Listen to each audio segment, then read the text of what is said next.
Good evening everyone. So today we are going to start the third part of electrolysis. और जैसा मैंने पहले अपने फर्स्ट वीडियो में बताया था आप लोगों को कि ये जो मैंने चैनल जो स्टार्ट करा है ये सिर्फ इसलिए कि बच्चों तक ये आसानी से जो है टॉपिक्स जो केमिस्ट्री हम बोलते हैं पहुंच पाएँ, स्पेशली उन बच्चों के लिए जो कि नहीं जा पा रहे हैं, ट्यूशन्स नहीं जा पा रहे हैं और जिनको पैनिक हो रहा है कि भाई मैं कैसे अपने 2 महीने के अंदर सिलेबस कंप्लीट करूँगा। बिल्कुल शांत हो जाओ, रिलैक्स हो जाओ, ठीक है। सबसे पहले जो है बिस्तर पे लेट के पढ़ना बंद कर दो, ठीक है। आपको कोई टेबल और चेयर लेनी है, सबसे अपने घर का सबसे छोटा और शांत कमरा ले लेना है, ठीक है, जहाँ पे जब आपको पढ़ो तो कोई डिस्टर्बेंस ना हो, ठीक है। और अपनी पढ़ाई करें, अपने पास खाने पीने का सामान रखें, खाएं अच्छे से और पढ़ाई करें। तो आज जो थर्ड पार्ट जो मैं लूँगा उसमें जो है हम लोग करेंगे electrolysis of aqueous copper sulphate, ठीक है। बहुत इंपॉर्टेंट टॉपिक है और बोर्ड के अक्सर क्वेश्चंस इसमें से पूछे जाते हैं।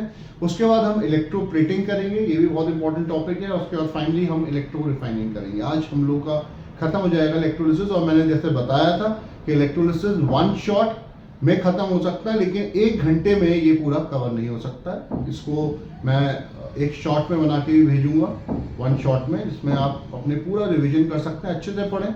और ये चैनल स्पेशली मैंने आप सारे बच्चों के लिए करा हुआ है, ठीक है। तो हम स्टार्ट करते हैं इलेक्ट्रोलिसिस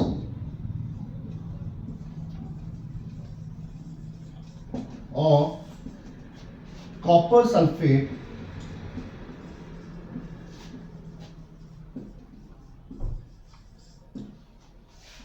और मैंने इस बार नए साल के लिए एक रेजोल्यूशन लिया है कि मैं अपनी हैंडराइटिंग ठीक करूँगा।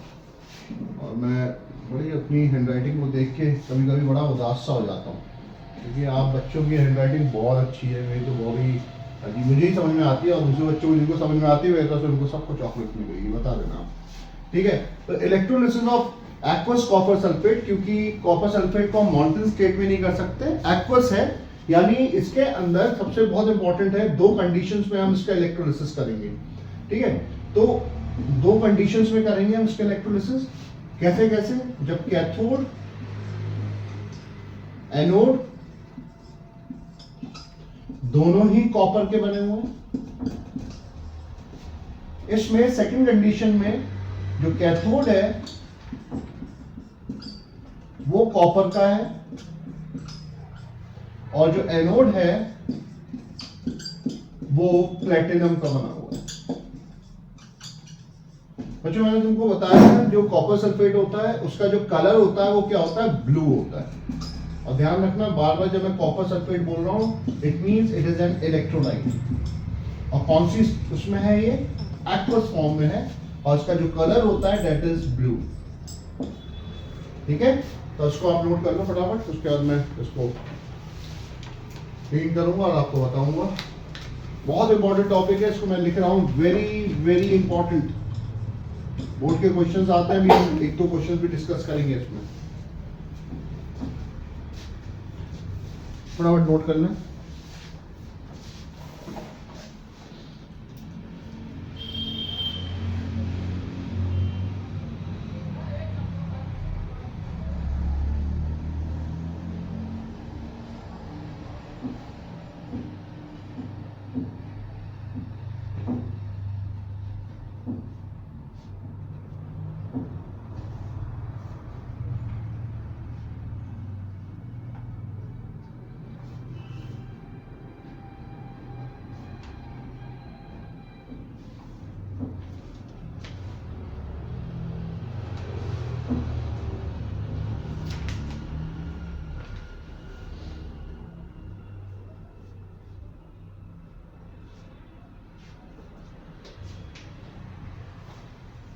नोट कर लिया बेटा, जल्दी से नोट कर लें, क्योंकि आज इस टॉपिक को हमें ख़त्म करना है और कल से हम लोग स्टार्ट करेंगे मेट्रोलॉजी, ठीक है।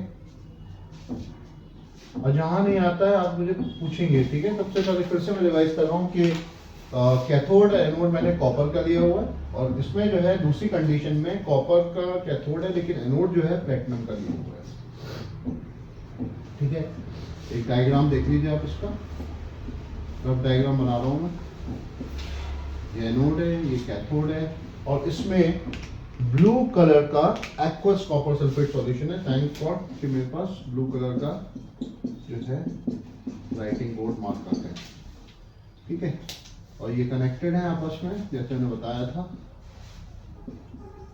ठीक है। तो डायग्राम में आपका ये जो है एक्वस कॉपर सल्फेट है और इसमें कंडीशन है, कभी ये कैथोड तो दोनों कंडीशन में जो है कॉपर का ही है, लेकिन जो एनोड है तो एक कंडीशन में कॉपर और दूसरे में प्लेटिनम का है, ठीक है। यानी कॉपर और प्लेटिनम दोनों कंडीशंस पे हम करेंगे, ठीक है बेटा।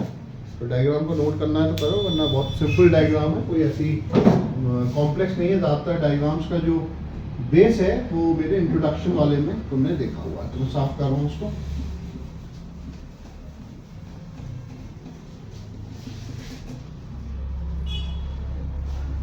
देखो फर्स्ट कंडीशन में सबसे पहले तो हम देखेंगे इलेक्ट्रोड रिएक्शन, ठीक है। तो कॉपर सल्फेट की जब रिएक्शन होती है तो ये कॉपर डिसोशिएट होता है कितने आयंस में, कॉपर आयन में। सल्फेट डिसोशिएट होता है किसमें, सल्फेट आयन में। अब तुम बोलोगे सर कैसे कैसे चार्जेस लगाए जाते हैं। सल्फेट की वैलेंसी तो मालूम है -2 होती है, तो यहाँ पे -2, और कॉपर जब -2 है तो ये भी +2 होगा, तभी तो +2 -2 0 है ना, ठीक है ना, कैंसिल होगा ना। यहाँ पे कॉपर की वैलेंसी यहाँ पे +2 है। अब एक्वस है तो इसमें वाटर भी है, तो वाटर भी डिसोशिएट होगा हाइड्रोजन आयन में और हाइड्रोक्सिल आयन में या हाइड्रोक्साइड आयन में, ठीक है बेटा, कोई प्रॉब्लम। ये तो तुम्हारा रिएक्शन हो गया। अब जब हमने कॉपर दोनों ही केस में लिया है, कैथोड के केस में भी और एनोड के केस में भी, तब क्या होगा, ठीक है। और जब मैंने कॉपर जो है सिर्फ क्या बना ले रखा है, कैथोड ले रखा है, और जो प्लेटिनम है वो क्या ले रखा है, एनोड ले रखा है, तब रिएक्शन एट कैथोड और एनोड क्या होगा। रिएक्शन एट एनोड, सबसे पहले हम एनोड का रिएक्शन लिखेंगे क्योंकि current start from anode and leads through cathode. तो क्या है, एनोड कॉपर है, यहाँ पे कॉपर जो होता है एक एक्टिव इलेक्ट्रोड होता है। क्या होता है, एक्टिव इलेक्ट्रोड। ये दूसरा नया टर्म है जो कि तुम लोग सीखोगे, अभी मैं बताऊंगा what is active and inert, and this is inert electrode. क्या कहलाता है ये, नोट कर लेना। Active electrodes are those electrodes which participate in the electrolytic reaction, ठीक है। अब मैं दिखाऊंगा कैसे पार्टिसिपेट करता है। And inert electrode does not participate in the electrolytic reaction. अभी मैं दिखाऊंगा कैसे पार्टिसिपेट कर रहा है। अब इसमें एनोड पे कौन सा आयन भागता हुआ आएगा, सल्फेट या हाइड्रोक्साइड, जल्दी बताओ। सल्फेट आएगा, हाइड्रोक्साइड आएगा, दोनों ही आएंगे, दोनों भागते हुए आएंगे। लेकिन copper being an anode being an active electrode, it undergoes self ionization. और अंडरगोज सेल्फ आयनाइजेशन का मतलब क्या होता है, it loses it electron and changes into copper ion. यानी क्या हो रहा है यहाँ पे, सेल्फ आयनाइजेशन हो रहा है यहाँ पर, ठीक है, समझ में आया। आ रही बात समझ में। ये खुद अपने आप ये आने ही नहीं दे रहा किसी को, क्योंकि खुद जो है ये इलेक्ट्रॉन्स लूज करेगा, क्योंकि एक्टिव है नेचर में। क्योंकि मेटल्स का काम क्या होता है, लूज इलेक्ट्रॉन, और कॉपर जो है एक्टिव है as compare to platinum. Platinum if you see it is coming in the lower position, ठीक है, the lower position when you see the reactivity series of metals. तो यहां पे क्या करेगा, खुद इलेक्ट्रॉन्स को लूज करके क्या बना देगा, कॉपर आयन। तो ना ही सल्फेट आ पाएगा, डिस्चार्ज कर पाएगा इस पे, ना ही हाइड्रोक्साइड। और इन केस में सल्फेट और हाइड्रोक्साइड क्या कहलाएंगे, स्पेक्टेटर आयंस। क्या कहलाएंगे,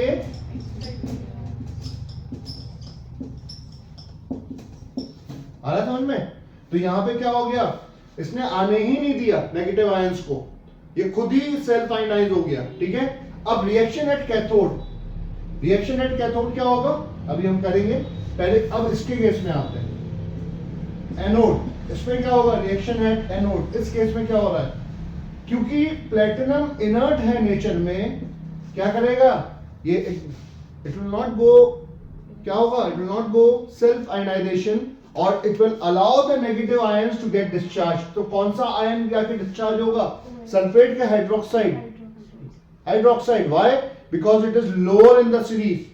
According to the selective discharge of ion or preferential discharge of ion, hydroxyl ion loses one electron and change into OH, and I told you this OH further decompose into water and oxygen, and if you want to balance it, it will get balanced in this way, इस तरीके से ये, यानी इस case में oxygen जो है क्या हो रही है? इवॉल्व हो रही है। इस केस में क्या हो रहा है? कॉपर आयंस क्या हो रहे हैं? कॉपर क्या हो रहा है? किसमें चेंज हो रहा है? कॉपर आयंस में, यानी फॉर्मेशन ऑफ कॉपर आयंस हो रहा है। ठीक है, अभी मैं बताऊंगा सारी चीज, पहले ये दोनों चीजें नोट कर लो, उसके बाद मैं रिएक्शन एट कैथोड बताऊंगा। बहुत इंपॉर्टेंट टॉपिक है, इस बच्चों इसको समझ लेना ढंग से। इसमें क्वेश्चंस आते हैं बोर्ड में, आते हैं बोर्ड में क्वेश्चंस घुमा फिरा के।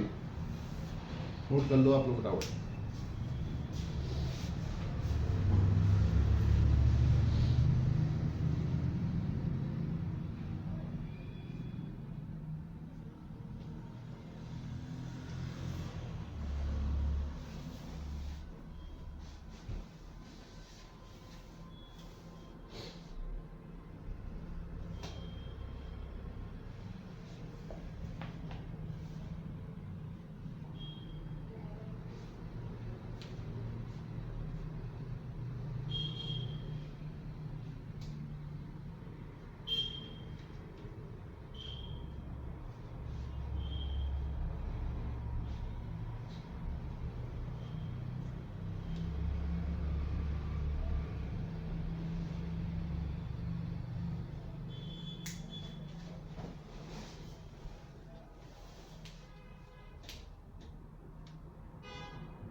नोट कर लिया?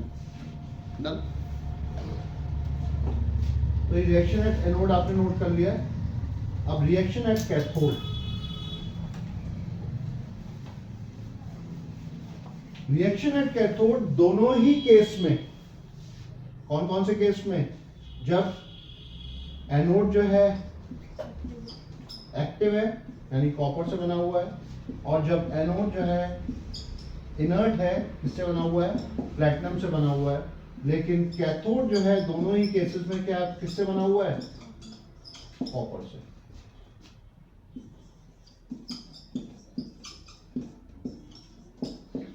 दोनों ही केसेस में सेम रिएक्शन होगा। यहां पे क्या करेगा? रिएक्शन एट कैथोड, यानी रिएक्शन एट कैथोड क्या होगा? कॉपर क्या करेगा? क्योंकि कौन सी स्टेट में है कॉपर? आयंस के फॉर्म में, +2 फॉर्म में है।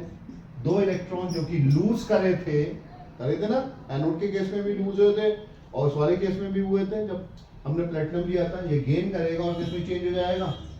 कॉपर मेटल में। ठीक है, समझ में आ गया? क्लियर हो गया? नोट कर लो, दोनों ही केसेस में सेम रिएक्शंस होंगे।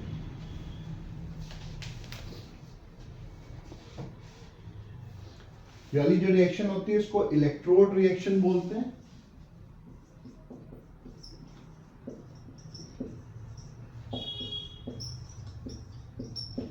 और जो रिएक्शंस ये होती है इसको रिएक्शन एट कैथोड या फिर रिएक्शन एट एनोड, डिपेंड करता है किस पे होगा।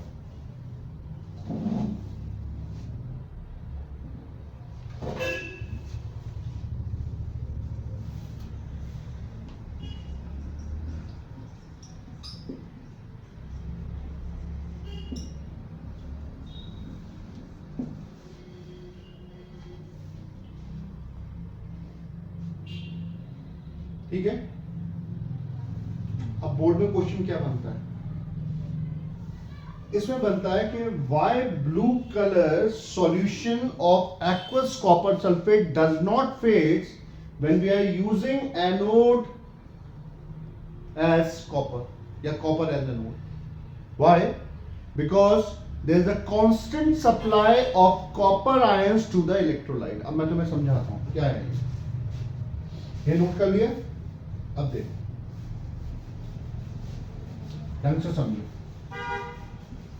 दोनों डायग्राम बताऊंगा मैं। पहले वाले में इसमें जो होता है थ्रू आउट द रिएक्शन जो कॉपर सल्फेट का जो ब्लू कलर है वो फेड नहीं होता।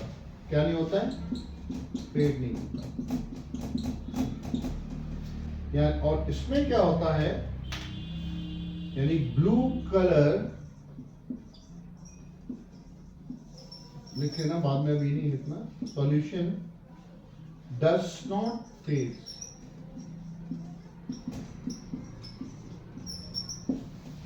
दूसरे वाले केस में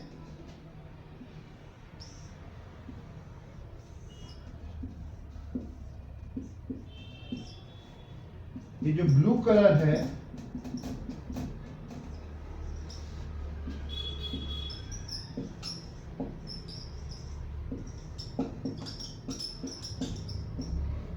खत्म हो गई, फेड्स। इसको फटाफट नोट कर लो, फिर उसके बाद मैं बताऊंगा क्यों, और क्यों नहीं फेड हो रहा उस केस में, इस केस में क्यों फेड हो रहा है। फटाफट नोट कर लो। हाँ ये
फर्स्ट केस में जो ब्लू कलर सॉल्यूशन है, जब तक तुम लोग देखो मैं इस पेज पे डाल देता हूं, it is not fading, but in the second case the blue colour solution fades. The reason is the very simple reason. In first case the blue color of the solution is not fading because copper, being an active electrode, is supplying the copper ions to the electrolyte. And in the second case, platinum, being an inert electrode, does not supply the copper ions। हो ही नहीं पाएगा तो platinum copper ions कैसे दे देगा? ठीक है, समझ में आया? तो इसी वजह से अब तुम बोलोगे सर ये क्या, अभी भी मुझे मालूम है तुम लोगों को थोड़ा सा डाउट है। देखो ये कॉपर सल्फेट जो ब्लू है ना कलर में, जब तुमने एनालिटिकल केमिस्ट्री पढ़ी होगी तो ये कॉपर आयंस की वजह से होता है। किसकी वजह से होता है? कॉपर आयंस, क्योंकि कॉपर आयंस क्या होते हैं? ब्लू कलर के होते हैं। ठीक है ना, समझ में आया? अब क्या होगा जब ये डिसोशिएट होगा कॉपर आयन और सल्फेट आयन में और हाइड्रोजन और हाइड्रोक्साइड आयन में, एक टाइम के बाद ये कॉपर आयन डिस्चार्ज हो जाएंगे कहाँ पे जाके? कैथोड पे, है ना? कैथोड पे डिस्चार्ज हो जाएंगे और किसमें कन्वर्ट हो रहे हैं? कॉपर मेटल में कन्वर्ट हो रहे हैं। तो फिर ब्लू कलर कैसा रहता है? तो उस ब्लू कलर को उसको कौन वो कर रहा है? कंपनसेट कर रहा है। ये एनोड जो है क्या कर रहा है? इलेक्ट्रॉन्स को क्या कर रहा है? लूज कर रहा है, यानी सेल्फ आयनाइजेशन कर रहा है और लगातार जो है कॉपर आयंस की सप्लाई कर रहा है किसके अंदर? सॉल्यूशन। और इस केस में ये सप्लाई नहीं मिल पा रही है। तो सप्लाई नहीं मिल पा रही है तो कॉपर आयन जो है जो सॉल्यूशन से यानी इलेक्ट्रोलाइट से जो मिले थे वो तो डिस्चार्ज हो गए कैथोड पे जाके।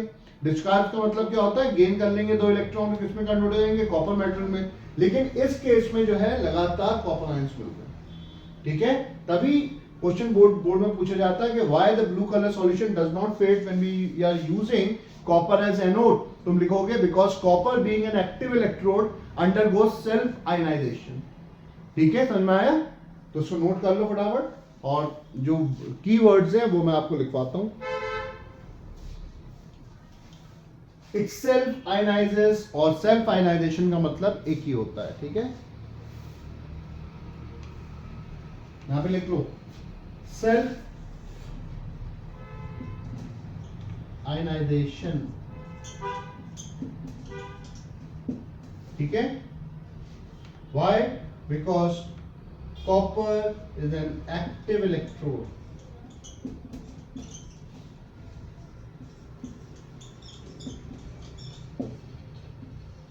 ठीक है। यहां पे लिखोगे no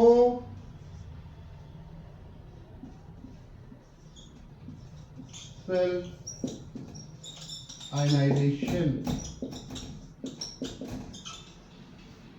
Reason? Because platinum is an inert electrode.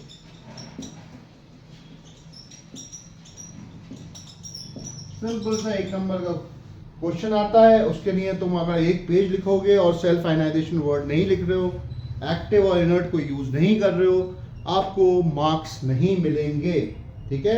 चाहे पूरी हिस्ट्री लिख दो उठाकर, अगर आपने सेल्फ आयनाइजेशन वर्ड नहीं यूज किया और अगर आपने जो है क्या यूज नहीं करा है, एक्टिव और इनर्ट वर्ड का यूज नहीं करा है, तो आपको कुछ नहीं मिलेगा, भूल जाना फिर, ठीक है। केमिस्ट्री जो है एक टेक्निकल सब्जेक्ट है। Chemistry you don't have to write a lot, okay, if they are not asking, okay, but you have to stick with the keywords. Examiner is going to check the keyword, okay. मैंने दोनों, जब तक आप लोग note कर रहे थे तब तक मैंने दोनों पेन में जो है, इसका भी अलग है ना, इसमें क्या है कि इफ यू आर, इसका क्या है, अलग है सिस्टम। अगर आपको ओपन करना है तो ऐसे करना है, और क्लोज करना है ऐसे करना है, क्या बात है। इंक तुम्हें मालूम है इंक कैसे बनती है? If you want to separate the ink, तो हम क्या यूज करते हैं, हम लोग क्लास 9 में पढ़ा था ना, पेपर क्रोमेटोग्राफी, है ना, क्रोमेटोग्राफी पढ़ा था, ठीक है। ठीक है बेटा, इस पे क्वेश्चन बन गया। अब एक दो जो पॉइंट्स हैं उसको लिखो, इंपॉर्टेंट पॉइंट्स को नोट करके लिखना। Traces of sulphuric acid is added, traces of sulfuric acid is added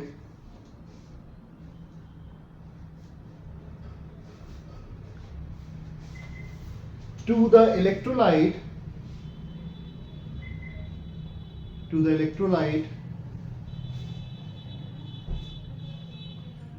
to increase the conductivity of the ions,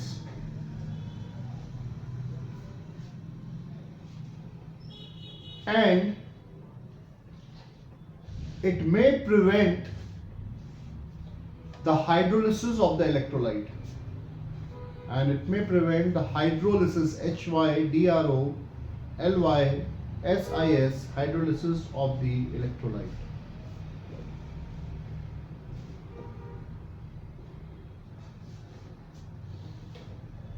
ये तुम्हारी बुक में 2 पेजेस में दे रखा है, किसी भी बुक्स में तुम देखोगे 2 पेजेस में एक्सप्लेन करा हुआ। मैंने तुमको बहुत शॉर्ट में बता दिया, फिर से मैं बार बार इसको रिपीट कर रहा हूँ कि भाई you will get the question in 2 forms. They can ask you, examiner can ask you, ठीक है, why the blue colour solution fades when platinum is used.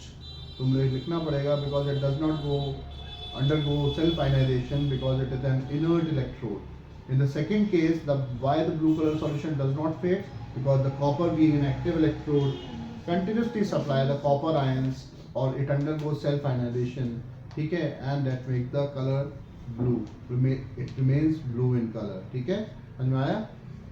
Next देखो बेटा, यहाँ तक क्लियर हो गया सबको, अच्छी तरीके से समझ में आ गया। तो इस चीज़ का जरूर ध्यान रखना आप लोग कि हमें क्या क्या चीज़ें जो हैं बोर्ड के हिसाब से पढ़ना है, ठीक है।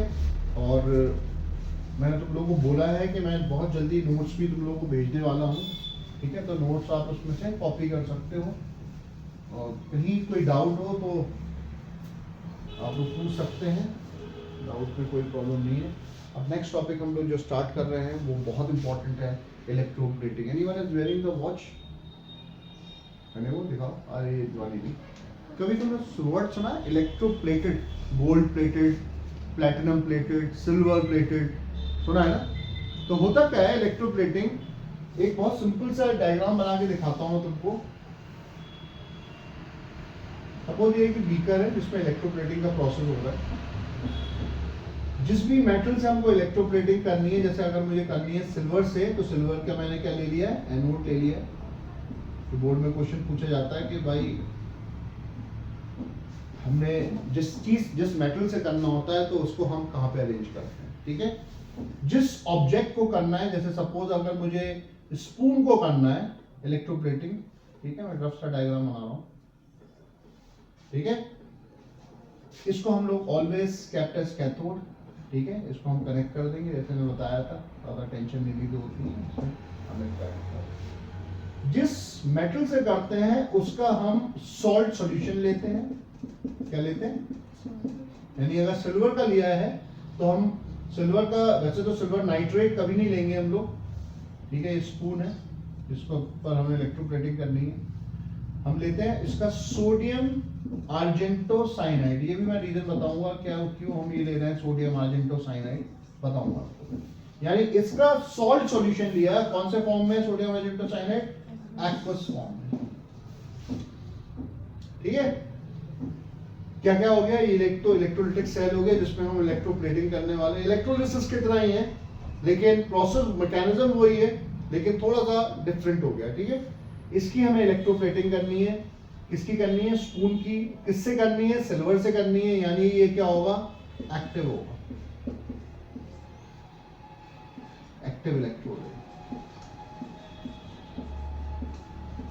ठीक है।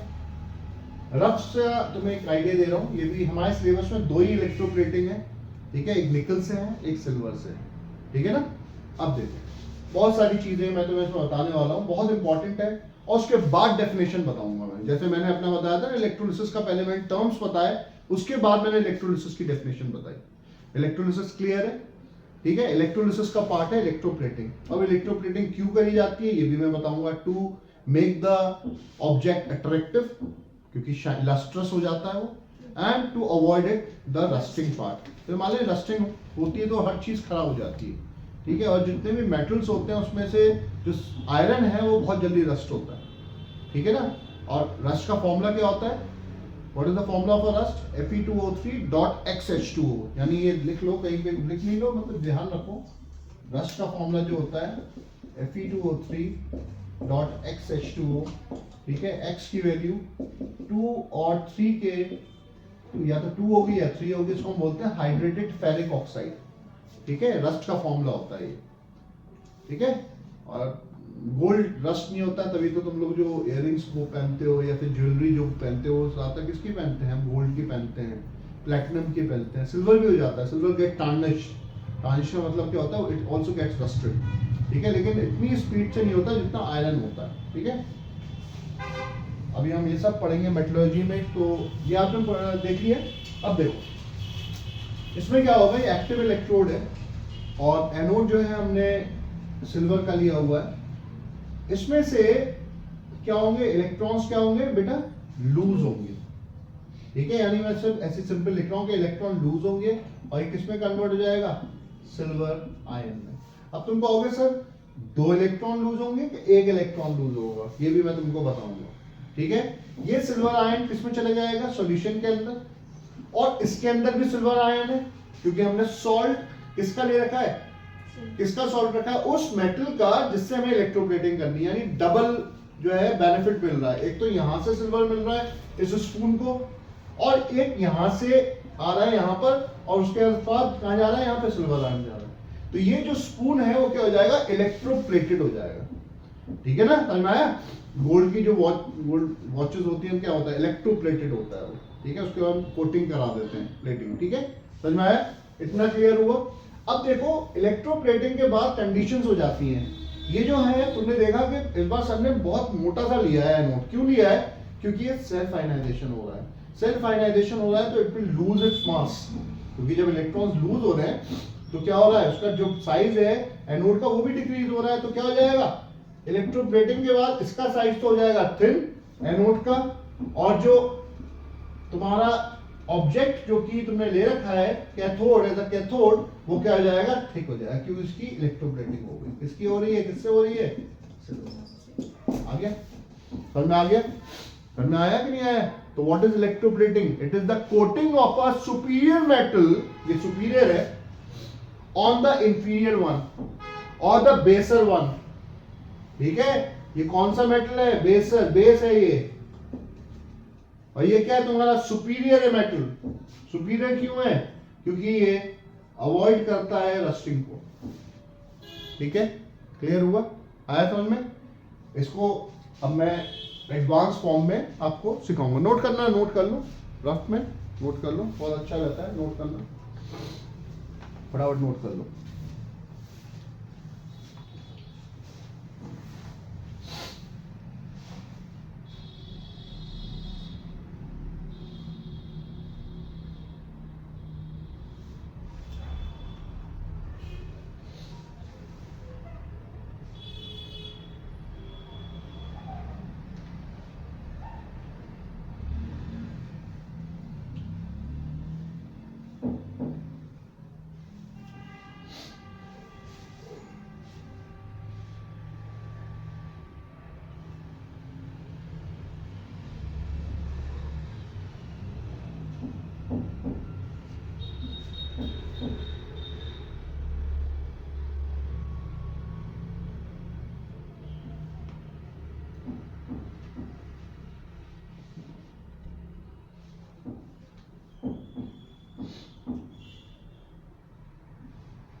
हो गया,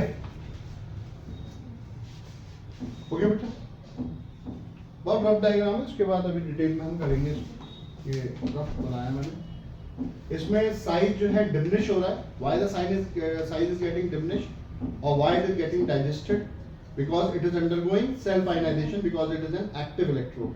Why the size of cathode is increasing, because the metal is getting deposited on the object to be plated, ठीक है, समझ में आया।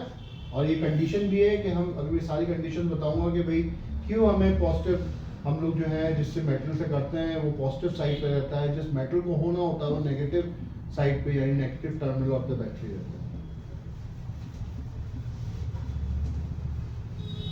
तो अब देखते हैं कि हमने ब्लैक कलर तो यूज कर लिया, देखें ब्लू कलर एक्टिव फॉर्म में आ गया कि नहीं आ गया, क्योंकि मैंने इसको अभी इसकी इंक फिल करना, ठीक। अब देखो बेटा, दो इलेक्ट्रोप्लेटिंग हमारे सिलेबस में, दोनों प्लेटिंग हम करेंगे, यानी ये अभी एक्टिव फॉर्म में नहीं है, अभी इसको जो है थोड़ी देर ऐसे रखना पड़ेगा।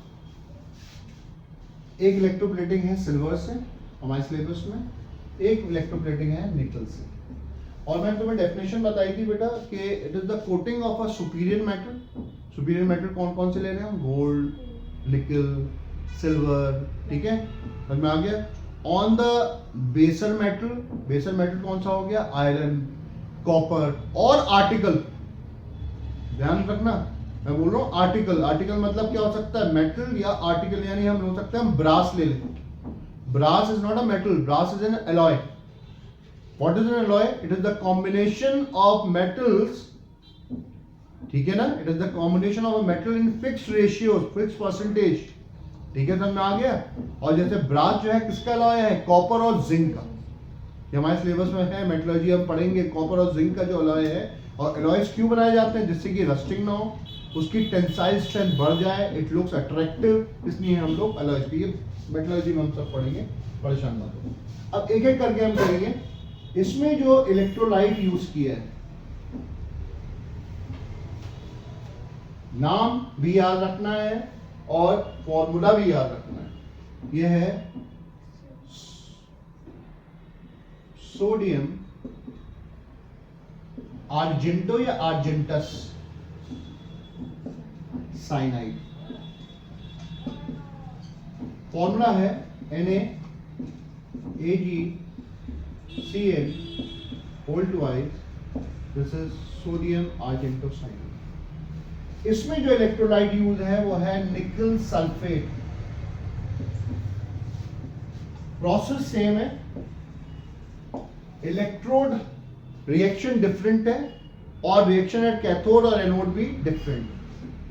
निकल सल्फेट और इसका फॉर्मूला क्या हो जाएगा, NiSO4।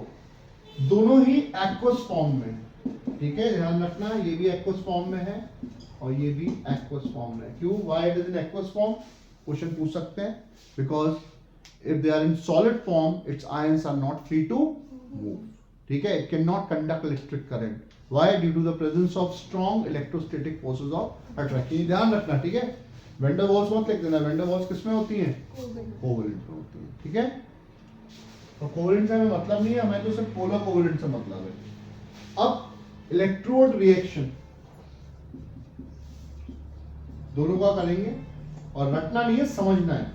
फिर से मैं बोल रहा हूं, किसी भी चीज को समझोगे तो वो लंबे समय तक तुम्हें ध्यान में रहेगी, और रटोगे तो बहुत जल्दी डिलीट हो जाती है, वेपराइज हो जाती है। अब सोडियम आर्जेंटो साइनाइड है NaAgCl होल ट्वाइस, ठीक है। इसका हम क्या करेंगे, इलेक्ट्रोड रिएक्शन का, ये रिवर्सिबिलिटी का साइन होता है। Na और Ag में हम कंपेयर करेंगे। Na के पास कोई नंबर दिखाई दे रहा है, कुछ नहीं। वैसे भी तुम्हें मालूम है सोडियम की वैलेंसी कितनी होती है, +1। सिल्वर के ऑपोजिट देखो, कुछ है, नहीं है, तो सिल्वर की वैलेंसी कितनी हो गई, +1। कितने साइनाइड आयन है, 2, तो यहाँ पे हम लिखेंगे 2Cl, और साइनाइड की वैलेंसी कितनी होती है, 1 माइनस या -1, कुछ भी लिख लो, इसके ऑपोजिट देख लो, कुछ नहीं है, ठीक है। समझ में? वाटर है तो वाटर भी डिसोशिएट होगा। एक्वा वर्ड जब भी आता है तो उसके अंदर वाटर प्रेजेंट है, तो हाइड्रोजन आयन और हाइड्रोक्सिल आयन में डिसोशिएट होगा, ठीक है बेटा। यहाँ पे भी इलेक्ट्रोड रिएक्शन करेंगे निकल सल्फेट का, NiSO4, डिसोशिएट होगा किसमें, Na2+। तुम कहोगे सर ऐसे कैसे मालूम पड़ा आपको 2+ है, क्योंकि सल्फेट का हमें मालूम है 2- होता है, तो 2+2- न्यूट्रलाइज होगा, ठीक है ना। और वाटर है क्योंकि एक्वस है ये, तो ये भी डिसोशिएट होगा, हाइड्रोजन आयन और हाइड्रोक्सिल आयन।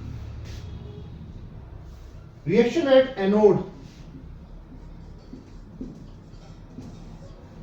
इसमें कौन सा है, सिल्वर से इलेक्ट्रोप्लेटिंग करनी है हमें। इसमें किससे करनी है, निकल से, ठीक है। इस मेटल से हमको इलेक्ट्रोप्लेटिंग करनी है, और किस पे करनी है, किसी ऑब्जेक्ट पे, या तो आयरन स्पून पे या फिर नाइफ पे। मैं बोलूं कि Divisha wants to electroplate her keychain, and for electroplating her keychain she used silver as an electrolyte, or silver as a metal.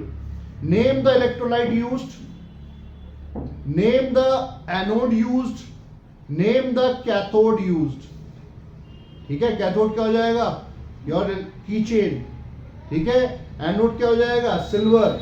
Electrolyte क्या हो जाएगा, sodium argento cyanide. Silver nitrate मत ले लेना, मैं तुम्हें बताऊंगा क्यों। उसमें भी क्या है, सिल्वर नाइट्रेट में the nitrate ion present with silver interferes the electrolytic reaction, ठीक है। मैं अभी लिखवाऊंगा सारी चीजें, अभी लिखवाऊंगा मैं, तभी सिल्वर हम नाइट्रेट नहीं यूज करते हैं एक्वस। अब एनोड पे क्या होगा बेटा, क्योंकि एक्टिव है तो सिल्वर क्या होगा, it loses 1 electron and changes into silver ion.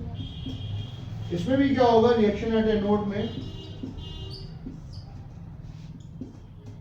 निकल being an active electrode loses 2 electron and changes into nickel ion. यहाँ तक नोट कर लो आप फटाफट। उसके बाद फिर या फिर कैथोड का ही बता रहा हूँ, एक साथ ही हो जाएगा। रिएक्शन एट कैथोड, कैथोड पे क्या रिएक्शन होगा? ये जो सिल्वर आयन क्योंकि इलेक्ट्रोलाइट से भी आया है, क्या करेगा? एक इलेक्ट्रॉन जो इसने लूज किया था क्या बना देगा? सिल्वर मेटल, हो गया इलेक्ट्रोप्लेट। और यहां पे भी कैथोड पे कहां से आ रहा है आपके पास निकल आयन? एक तो इलेक्ट्रोलाइट से आ रहा है और एक ये खुद लूज कर रहा है। ये खुद लूज कर रहा है, इसकी प्रोसेस क्या है? कंटिन्यूअस है, ठीक है। और क्या होगा इसमें? ये निकल आयन, ठीक है, इसमें सिल्वर मेटल था जो कि लूज कर रहा था, यहाँ पे आयन के फॉर्म में आया है। यहाँ पे निकल आयन 2 इलेक्ट्रॉन गेन करेगा। कहां से गेन करेगा? यहां से, जो उसने लूज कर रहे थे, और किसमें कन्वर्ट हो जाएगा? निकल। ये हो गई आपकी इलेक्ट्रोप्लेटिंग। किस पे जाके हुआ है कलेक्ट? ये ऑब्जेक्ट टू बी इलेक्ट्रोप्लेटेड। अगर मैं बाई चांस ऑब्जेक्ट ले लूं, दोनों ही केसेस में सेम ले लूं, ठीक है। कौन सा ले लिया हमने? स्पून ले लिया। ये क्या है आपका? कैथोड है, ऑब्जेक्ट। ये क्या है? सारे आपके दोनों एनोड। रीजन बताऊंगा भी मैं क्यों मैं एनोड लिया है, नोट कर लो।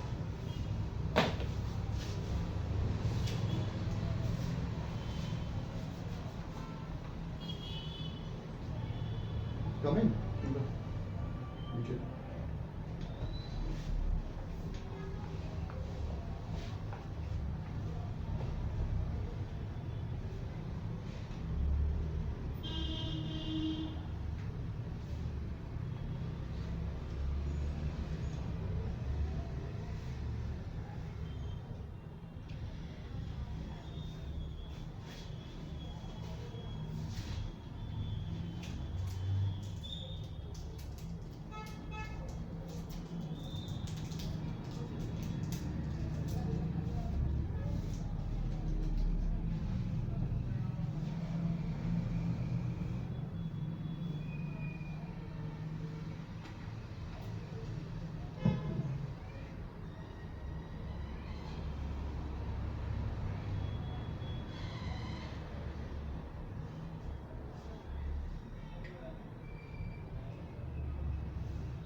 आर्जेंटो साइनाइड एक वर्ड है, ठीक है।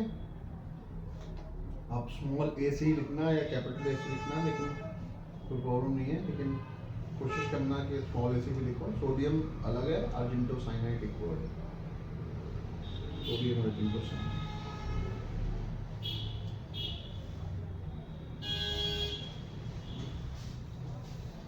ठीक है, कर लो इसको। Sodium argento cyanide.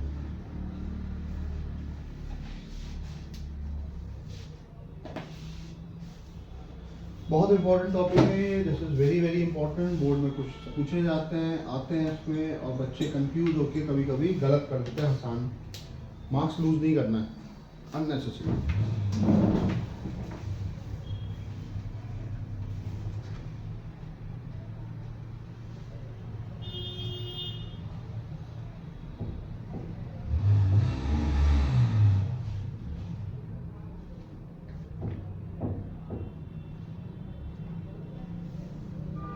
Done?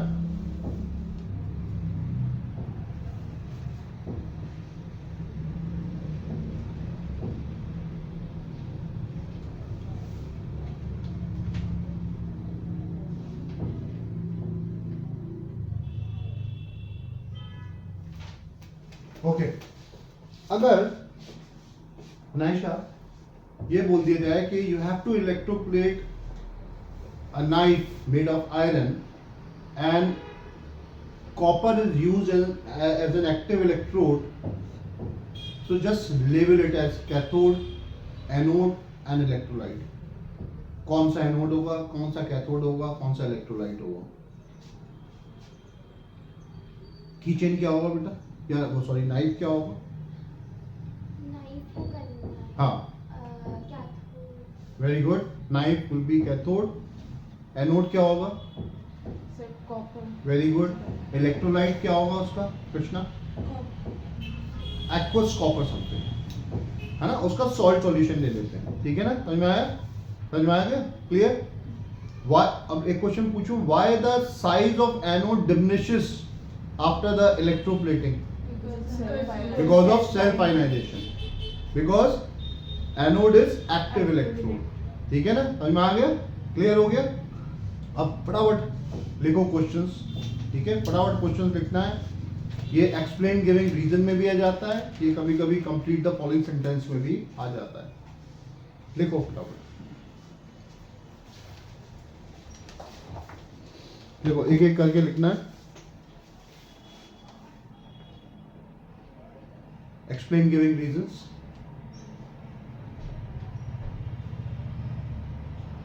Question form में नहीं, एक्सप्लेन गिविंग रीजंस में कर रहा हूं।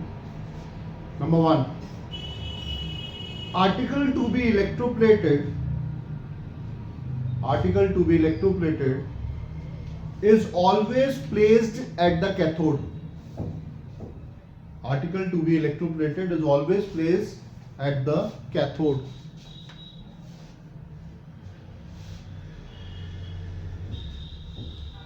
Article to be electroplated is always placed at the cathode. आप लोग भी नोट कर सकते हैं, जो भी देख रहे हैं, बहुत इंपॉर्टेंट क्वेश्चंस हैं। Write down the answer. Because I'm starting with because, okay, you can just write down in this way, the article to be always placed is always placed at the cathode. मैं starting with because the metal is always deposited at the cathode, because the metal is always deposited at the cathode.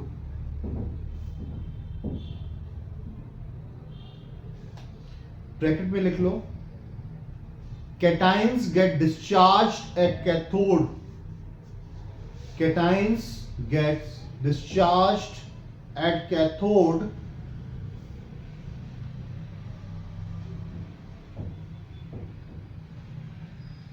and change into metal.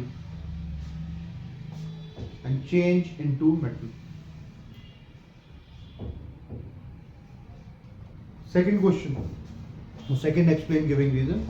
Write down, the metal to be plated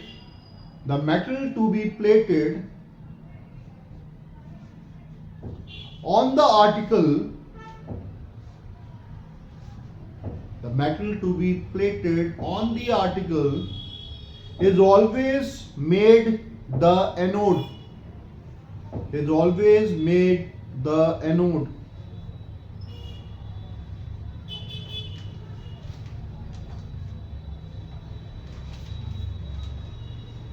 लिखो,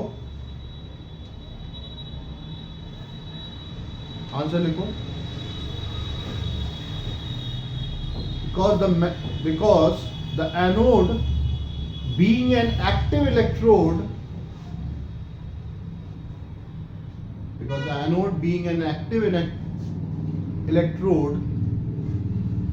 continuously supply the ions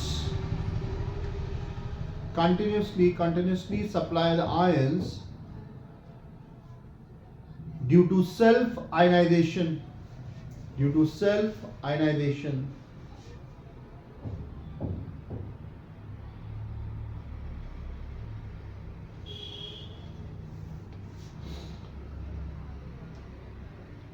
देखो, अब next एक question के form में लिखना, give conditions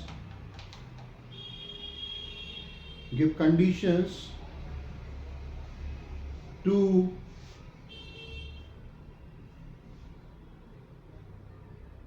do the process of electroplating, or to perform the process of electroplating.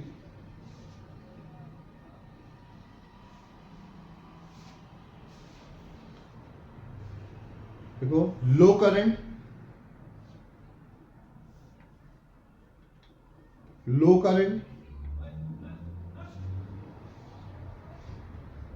comma direct current,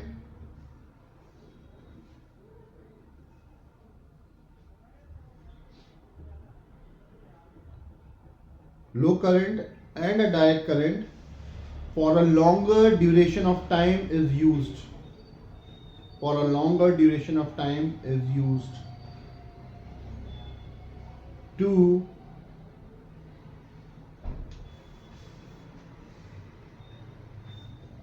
bring the uniform coating of the metal. To bring the uniform coating of the metal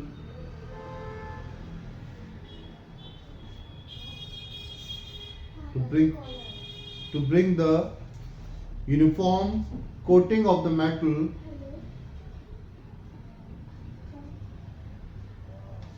hello on the object to be plated.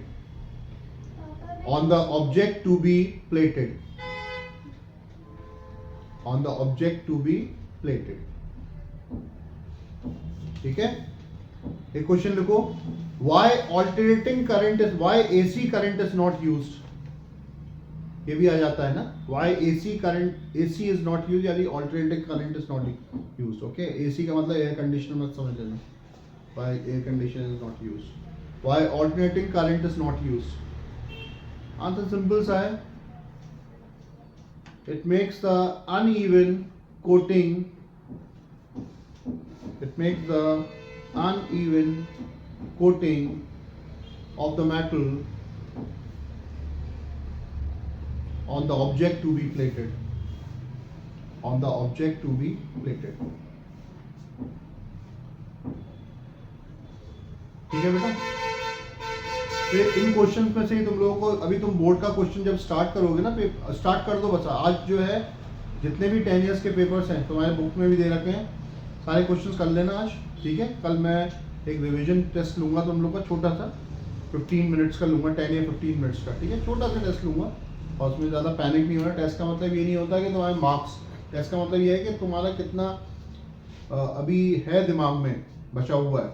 ठीक है? जो जितनी बार test दोगे उतना जो है तुम्हारा refined होता जाएगा. ठीक है ना? Test is not for the marks. Last topic, थोड़ा सा 2 मिनट का रिलैक्स हो जाए.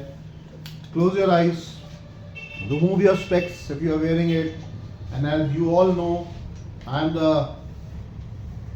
क्या कराता हूँ क्लासेस में मैं? Breathing exercise, meditation. That is very very much required. और सब लोग फिट हैं, फाइन है. आंखें बंद करें बिल्कुल अपनी. Relax yourself, relax your all your, remove all your worries, सब हटा दो टेंशन. आंखें बंद करो. Take deep breath in slowly for 4 seconds. Okay? आराम से धीमे धीमे धीमे धीमे सांस लोगे 4 सेकेंड. उसको 4 सेकेंड तक होल्ड करना है जो आपने अभी ली है ऑक्सीजन.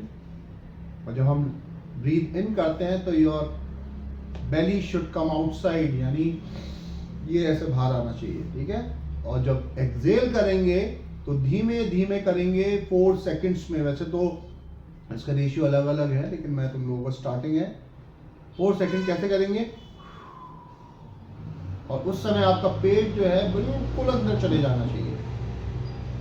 ये आप क्लीन कर रहे हो अपने अंदर से, और ये ऑक्सीजन आपके ब्रेन तक जानी चाहिए. फिर से मैं स्टार्ट करूंगा. देखो मैं कैसे कर रहा हूँ. मैं बैठा नहीं हूँ, खड़ा हुआ हूँ. Take breath in, hold for 4 second, then breathe out. ये पेट बिल्कुल अंदर चले जाना चाहिए. Repeat it for 4 times. 4 बार इसको करो और देखो और सोचो कि तुम्हारे सामने जो है सब चीज़ें क्लियर हैं, कोई चीज़ मुश्किल नहीं है.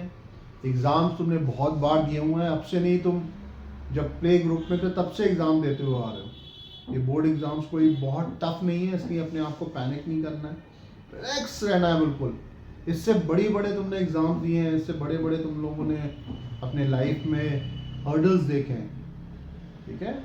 बिल्कुल रिलैक्स रहना है. सोचना है कि मैं गई हूँ सेंटर में, एग्ज़ाम सेंटर में, और वहाँ पे आराम से पेपर दे रही हूँ, खुश हो रही हूँ. I am laughing, smiling.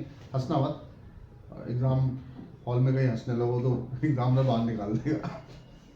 तो बस ये है, स्माइल कर रहे हैं, I am smiling and relaxing, ठीक है। चलो last topic, electro refining of metals, ठीक है। You want to do it today? Yes, we will finish it today. फटाफट करते हैं इसको।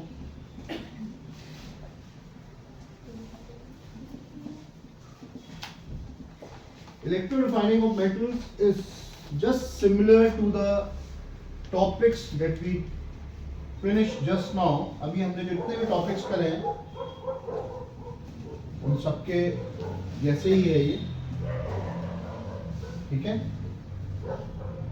इलेक्ट्रो का मतलब क्या होता है? इलेक्ट्रिसिटी। रिफाइनिंग मतलब through electricity we are refining the metal, ठीक है। देखो इसको, ऐसे डायग्राम बनाएंगे हम लोग, यानी ये जो एनोड है ये प्योर है, कैथोड क्या है? प्योर है, इम्प्योर है, अभी देखते हैं हम सारी चीज। ये एनोड है, ये कैथोड है,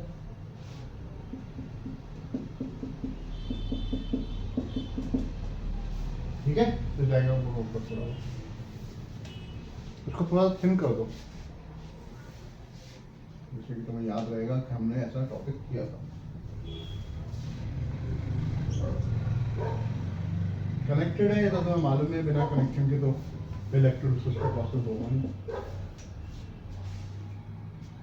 हो सकता है बिना कनेक्शन के इलेक्ट्रोलिसिस, विदाउट वायर नहीं हो पाएगा।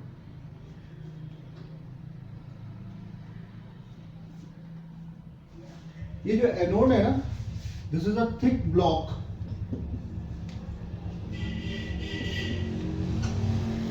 किसका है? Impure copper. और ये जो पार्ट है ना, हम लोग मेट्रोलॉजी में यूज करेंगे।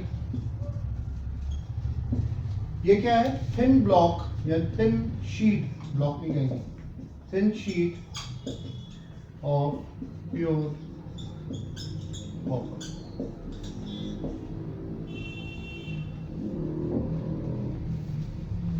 ठीक है। इसमें जो इलेक्ट्रोलाइट हम जो यूज कर रहे हैं वो कौन सा यूज करेंगे? Aqueous copper sulphate. Electrode reaction तुम्हें मालूम ही है क्या होगा? CuSO4, this is electrode reaction.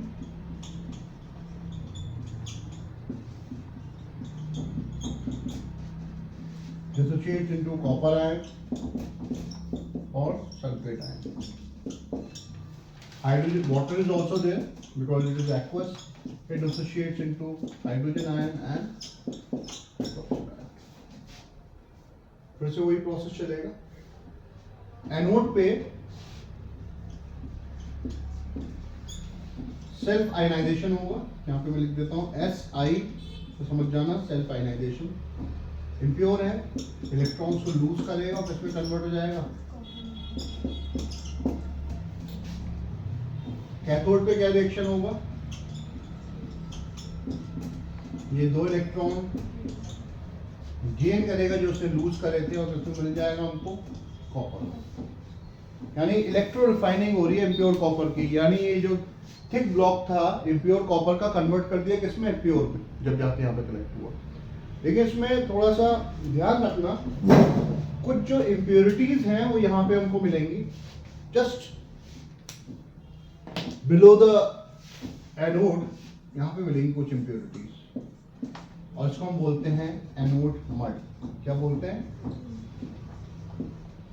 थोड़ा नोट कर लो, उसके बाद बता दूंगा एनोड मड में क्या क्या इम्प्योरिटीज है जो हमारे यूज का नहीं है, चाहे वो गोल्ड हो, चाहे वो डायमंड हो, चाहे वो प्लेटिनम हो। अगर हमारे यूज का नहीं है तो क्या हो जाएगा? It is considered as an impurity. ठीक है, क्लियर? लिख लो फटाफट इसको।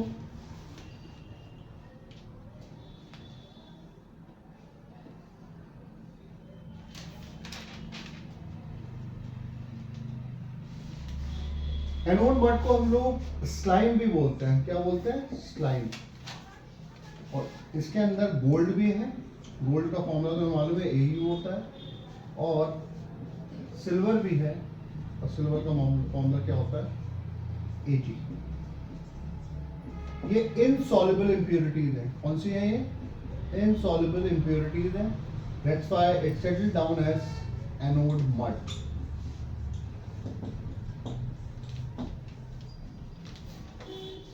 नोट कर ले फटाफट जल्दी से.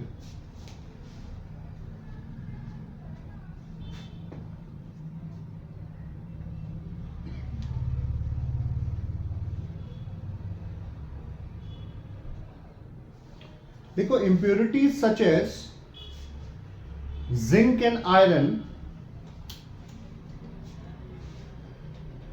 impurities such as zinc and iron higher in the electrochemical series, higher किसके कंपेयर higher है?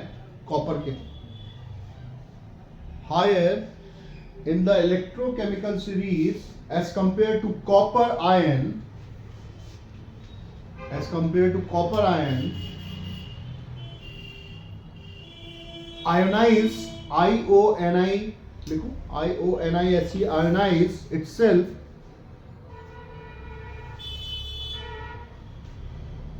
ionize itself मत यूज करना, ionize and dissolve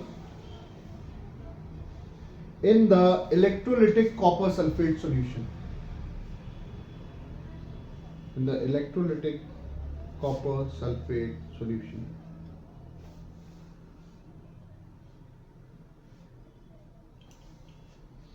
देखो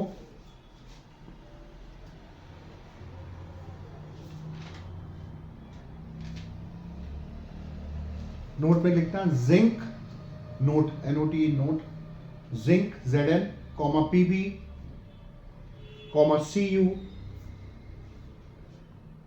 Hg and Ag are generally refined by electrolysis.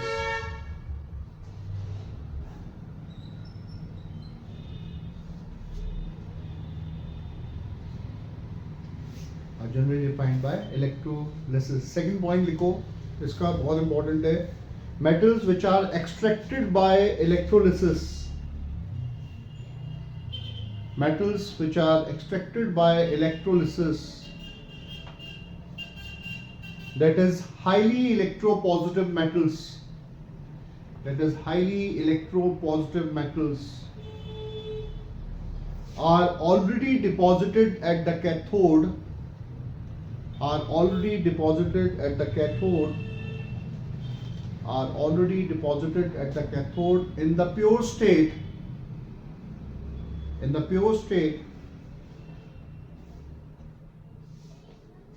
and hence need not to be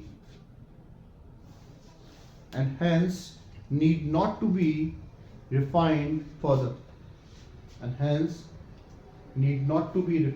further, यानी हर metal की, अगर मैं इसको साफ कर दूं लेके, तो after electrolysis the size of the anode decreases, पतला हो जाएगा, and the size of the cathode increases. Why? Because this is the magic of electro refining, electroplating, but the condition is anode should be in the, कौन सा होना चाहिए? Anode should be active electrode. ठीक है, तो thank you everyone and thank you so much. And मेरे साथ doctor साहब भी बैठ गए आके. ठीक है, और लाइक चलेगी. तो सबको थैंक यू, गुड नाइट. और tomorrow will start with metallurgy. ठीक है, it is connected with electrolysis, that's why we are starting with metallurgy. And please do the board question, everyone, those who are watching me, जो भी देख रहे हैं India से, बाहर से, सब लोग करें, पढ़ाई करें, रिलैक्स रहें. बोर्ड एग्जाम हर साल नहीं आते हैं तुम्हारे लिए, लेकिन बोर्ड एग्जाम से ज़्यादा होम एग्जामिनेशन तुम काफ़ी बार दे चुके हो, काफ़ी बार. ठीक है, ओके, बाय.